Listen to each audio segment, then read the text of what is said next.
Hello everyone, welcome to my channel in study for you. Last video में हमने communicable disease के introduction और causes के बारे में बात करी थी। इस वीडियो में हम बात करेंगे mode of transmission of communicable disease. अगर आपने लास्ट वीडियो नहीं देखा है तो पहले आप उसे देख लो ताकि आपके स्टार्टिंग कॉन्सेप्ट क्लियर हो जाए।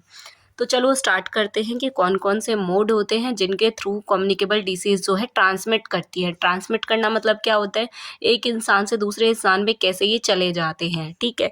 तो यहाँ पर बोल रहा है there are different type of germs. यहाँ पर जो है अलग अलग तरीके के जर्म्स होते हैं फॉर ईच कम्युनिकेबल डिसीज़, यानी हर एक कम्युनिकेबल डिसीज़ के लिए अलग अलग टाइप के जर्म्स होते हैं जो उन डिसीज़ को स्प्रेड करते हैं, ठीक है। तो सम जर्म्स आर कोमा, कुछ जर्म्स जो होते हैं ना ऐसे कोमा जैसे ये दिखा हुआ है ना साइन, इस साइन के होते हैं दिखने में। तो some germs are of comma type और अदर जो होते हैं वो बेंडिंग स्टिक टाइप होते हैं, जैसे मुड़ी हुई डंडी होती है ना उस टाइप से ये होते हैं, आई जैसे साइन के। बोल रहे हैं some are like water wave, कुछ पानी की ऐसे ऐसे करके लहरें होती है ना उस टाइप से होते हैं। और सम आर लाइक स्ट्रेक और टी, कुछ जो है डंडी जैसे होते हैं और टी शेप के होते हैं जैसे यहाँ पे दिखाया गया है। इसके बाद यहाँ पे बोल रहा है कि they are generally spread in one or more following वे, ये एक या फिर एक से ज़्यादा फॉलोइंग वे के थ्रू स्प्रेड हो सकते हैं। तो फर्स्ट है ड्रॉपलेट इन्फेक्शन।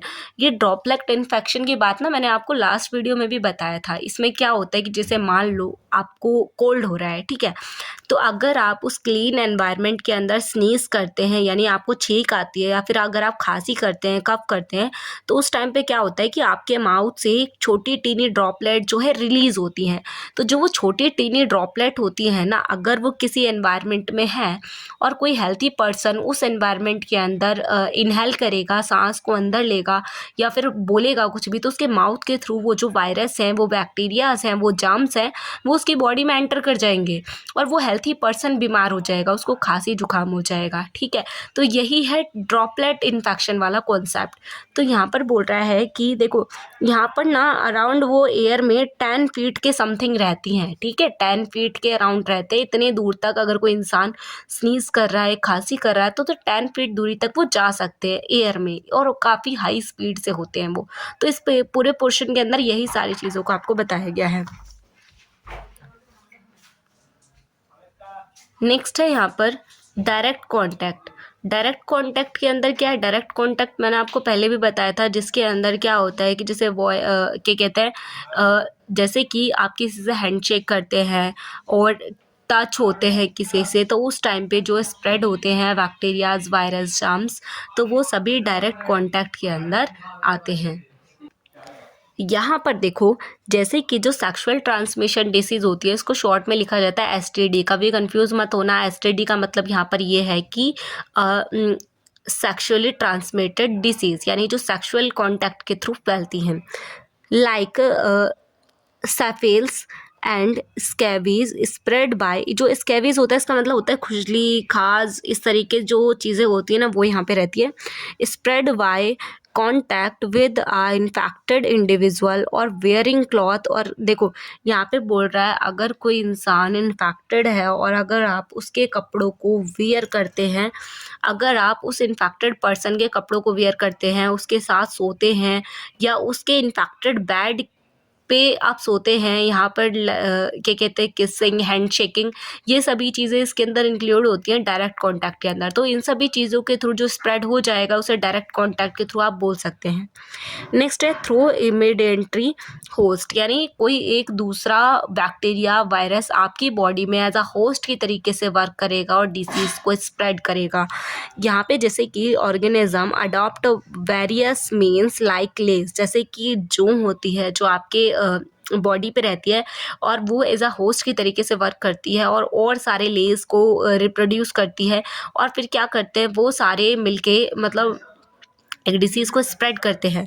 वैसे यहाँ पर बोल रहा है mosquito to carry infection to different patient, यानी जो मॉस्किटो होता है वो भी इसी तरीके से डिसीज़ को स्प्रेड करता है, क्योंकि मॉस्किटो जब काटता है तो हमारे बॉडी में मलेरिया और डेंगू वाले वायरसेस को इंट्रोड्यूस कर देता है। फिर वो हमारी बॉडी में अंदर जाकर और क्या करते हैं कि और ज़्यादा वैसे ही वायरस को डेवलप करते हैं हमारे डीएनए में जाके, और उसी तरीके से डिसीज़ फैलाते हैं। वैसे ही कोविड भी जो हमारी डिसीज़ थी उसके अंदर भी ऐसा ही होता था। तो यहाँ पर क्या है, mosquito carry infections to different patient, अलग अलग पेशेंट में इसी तरीके से डिसीज़ फैलाता है। Those mammals like cause disease like rabies. Rabies क्या होता है? रेबीज़ एक ऐसी डिसीज़ होती है जो डॉग और मंकी और पॉक्स इन सभी के काटने से जो डिसीज़ होती है उसे कहते हैं रेबीज़। रेबीज़ में पानी से डर लगने लग जाता है इंसान को। तो ब्लड सकिंग इंसेक्ट, जो भी ऐसे इंसेक्ट्स हैं जो ब्लड चूसते हैं, blood sucking insect are important mediator, जो ये है इम्पॉर्टेंट मेडिएटर की तरह काम करते हैं, वेक्टर की तरह काम करते हैं डिसीज़ को ट्रांसमिट करने में। ठीक है, many important disease such as जैसे मलेरिया, फ्लेरिया, ये इसी टाइप के एग्जाम्पल हैं जो इस तरीके से स्प्रेड होते हैं। नेक्स्ट है थ्रो कट इन स्किन, जैसे कि आपकी स्किन में कोई कट हो गया है, कोई चोट लग गई है, तो उस कट के थ्रू जो वायरस बैक्टीरिया वो इंजेक्ट करेंगे, अंदर चले जाएंगे और उसके बाद डिसीज़ को स्प्रेड करेंगे, उसे कहते हैं थ्रो कट इन स्किन। यानी कि some time cut occur in the skin through accident या फिर किसी शार्प ब्लेड के थ्रू अगर वो कट गया है तो उसके बाद क्या होगा, जर्म्स एंटर कर जाएंगे इस कट के थ्रू स्किन में, है ना, इन the skin, and spread infectious disease like tetanus के तरीके की डिसीज को ये स्प्रेड करेगा। नेक्स्ट है कॉमन सिम्टम, कौन कौन से होंगे कम्युनिकेबल डिसीज़ के। तो कौन कौन से कॉमन से सिम्टम होते हैं? वैसे तो देखो काफ़ी सारी जो बीमारियां होती हैं उनके सिम्टम लगभग सेम से होते हैं, हम देख के पहचान नहीं पाते कि कौन सी डिसीज़ है। जैसे कि आपने देखा होगा कि चाहे डेंगू हो, टाइफाइड हो और भी ऐसी काफ़ी सारी डिसीज़ होती है, मलेरिया, जिनमें फीवर होता है, हम पहचान नहीं पाते कि क्या हो रहा है।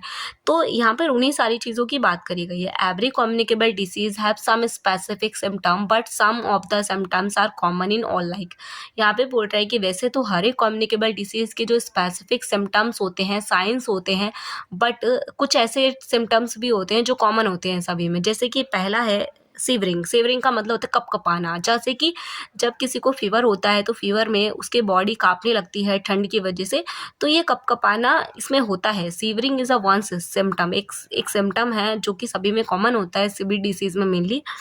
तो patient feel cold, patient feel करता है कि उसे बहुत ज़्यादा ठंड लग रही है before the during the rise of temperature, जैसे टेम्परेचर बढ़ता है उसके पहले, यानी टेम्परेचर बढ़ने के पहले उसको ऐसा लगता है उसे ठंड लग रही है और उसकी बॉडी कांपने लगती है।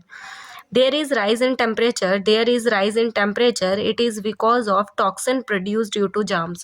जो हमारे बॉडी में जर्म्स होते हैं वो कुछ टॉक्सिन प्रोड्यूस करने लगते हैं हमारी बॉडी में, जिसकी वजह से टेम्परेचर क्या होता है, राइज होने लग जाता है, बढ़ने लग जाता है। नेक्स्ट है rise in temperature in follow by rashes, जैसे ही टेम्परेचर बढ़ता है तो बॉडी में इचिंग होने लग जाती है और उसकी वजह से रैशेस पड़ने लग जाते हैं हमारी बॉडी में। रैशेस पता है ना क्या होते हैं, जैसे कि जैसे खुजली कर देते हैं तो हमारी बॉडी पे निशान हो जाते हैं, वही यहाँ पर रैशेस है। It is due to excretion of waste matter, जैसे कि हमारी बॉडी से जो कुछ वेस्ट मैटर होते हैं वो बॉडी से बाहर निकलते हैं एज अ स्वेट के फॉर्म में।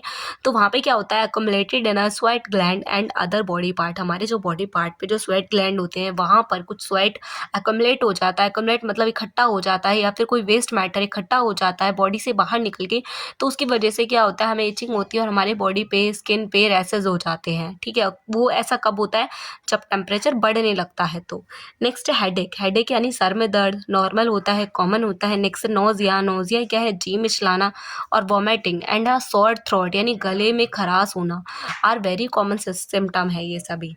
तो आई होप आपको वीडियो हेल्पफुल लगा हो। वीडियो हेल्पफुल लगा है तो वीडियो को लाइक करें, फ्रेंड्स के साथ शेयर ज़रूर करें, और आप आने वाले और वीडियो के नोटिफिकेशन के लिए चैनल को सब्सक्राइब कर सकते हैं।